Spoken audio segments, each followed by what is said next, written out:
عید الفطر ادا کرنے کا طریقہ۔ نیت: میں عید الفطر 2 رکعت واجب 6 زائد تکبیروں کے ساتھ پڑھتا ہوں، واسطے اللہ تعالیٰ کے، منہ میرا کعبہ شریف کی طرف، پیچھے اس امام کے۔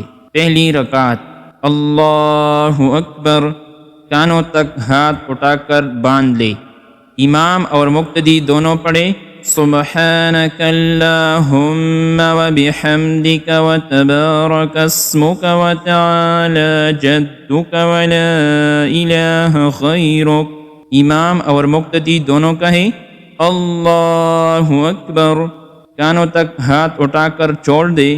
اللہ اکبر، کانوں تک ہاتھ اٹھا کر چھوڑ دے۔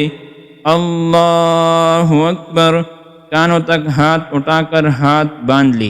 امام صاحب آہستہ آواز میں تعوذ اور تسمیہ پڑھ کر پھر بلند آواز سے سورۃ الفاتحہ اور کوئی سورت پڑھیں گے اور مقتدی خاموشی سے سنیں گے۔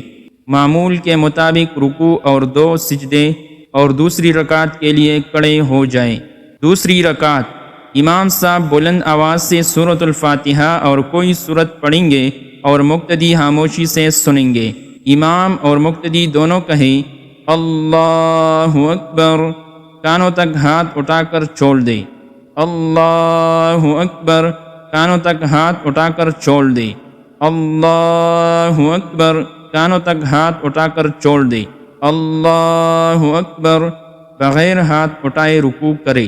معمول کے مطابق 2 سجدے، التحیات، درود شریف، دعا اور سلام۔ امام صاحب نماز کے بعد بغیر دعا کے خطبہ اولیٰ اور خطبہ ثانیہ دیں گے اور مقتدی خاموشی سے خطبات سنیں گے۔